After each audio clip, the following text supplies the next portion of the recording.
बेटी विश्वास है, बेटी बेटी इतिहास है, तभी तो बेटी खास है। बेटी बचाओ बेटी पढ़ाओ जन जन तक पहुंचाना है, बेटी लक्ष्मी व सरस्वती लाड प्यार का खजाना है।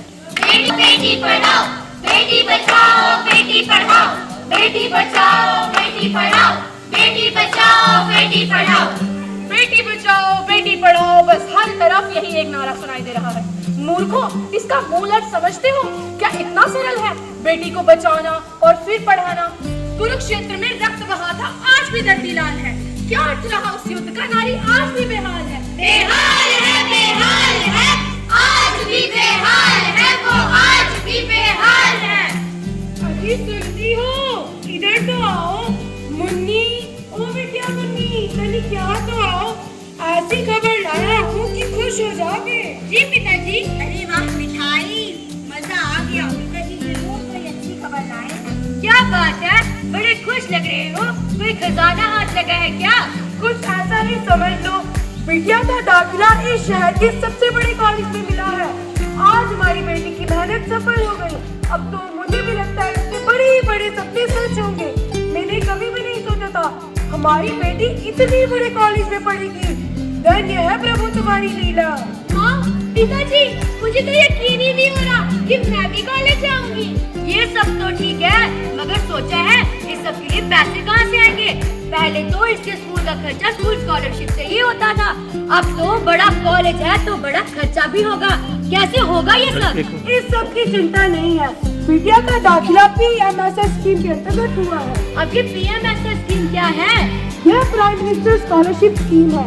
इसके अंतर्गत गरीब बच्चों को उच्च शिक्षा प्रदान की जाती है और हर बड़े कॉलेज में इनके लिए सीट आरक्षित की गई है और सारा खर्चा प्राइम मिनिस्टर फंड से आता है। बिटिया कॉलेज जाएगी, अफसर बन के आएगी, अफसर बन के आएगी, वो अफसर बन के आएगी। अरे अरे, ये क्या कर रहे हो? बिटिया को बाहर भेज रहे हो, कॉलेज भेज रहे हो? बिटिया युगों युगों से, नारी युगों युगों से असुरक्षित ही है। माँ सीता वन में असुरक्षित थी, अपने आंगन में असुरक्षित थी, और पंचाली तो अपने राजमहल में असुरक्षित थी। और ये तो कलयुग है, कलयुग। यहाँ मानव और दानव एक समान दिखता है। इस भोली भाली बिटिया को कॉलेज भेज रहे हो, बाहर भेज रहे हो? टीवी नहीं देखते हो क्या? अखबार नहीं पढ़ते हो? खतरा है, हर तरफ खतरा है। बेटे तो कॉलेज जा सकते हैं, पर बेटियों के लिए खतरा है। खतरा है। बात है बिटिया कॉलेज से आती ही अपने कमरे में जा बैठी। सब ठीक तो है ना? तुम ठीक नहीं हो, तुम्हारी आंखें भीगी हुई हैं और कुछ बेचैन भी दिख रही हो। मुझे बताओ, मैं तुम्हारी माँ हूँ, आखिर मुझसे अपना दर्द कैसे छुपा सकती हो? वो सैला है ना, आलू के साथ। हाँ बताओ क्या हुआ? मेरा दिल बैठे जा रहा है। एक लड़की ने आज मुझसे ऐसे कर दिया। मुझे बहुत डर लग रहा है, मैं कॉलेज नहीं जाऊंगी। हे भगवान, बेटी सरला ठीक तो है ना? कौन थे वो लड़के? हमारे ही कॉलेज में पढ़ते हैं वो, और इसमें कुछ आवारा दोस्त कॉलेज के लड़कियों को बहुत तंग करते हैं। एक तो बार तो उन्होंने मेरा भी रास्ता रोकना चाहा। माँ, मुझे बहुत डर लग रहा है। आज के हादसे ने तो मुझे झिझोड़ दिया है। अब तो मुझे घर से बाहर जाने में डर लग रहा है। कॉलेज तो बहुत दूर की बात है। रानी, रानी, कहाँ हो यार? बिटिया अंदर आओ। नमस्ते आंटी जी। जीती रहो बिटिया, तुम ठीक तो हो ना? रानी बता रही थी कुछ।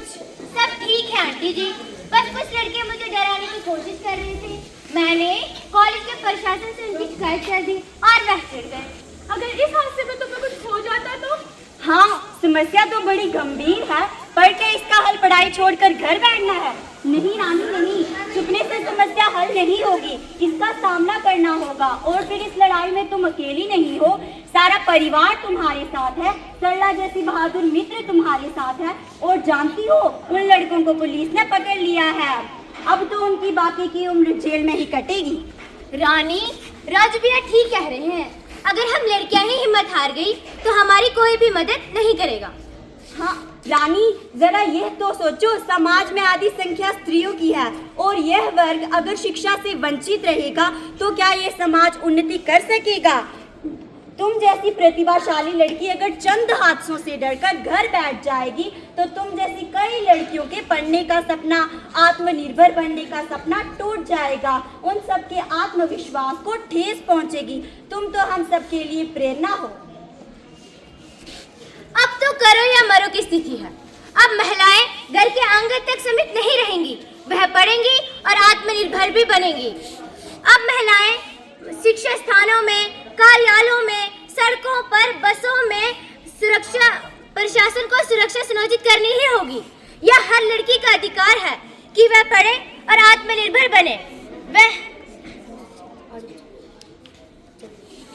जो हर आंगन की रौनक हो कैसे बोझ हो सकती है, सर्वप्रथम हर कार्य में जो एक नई खोज हो सकती है।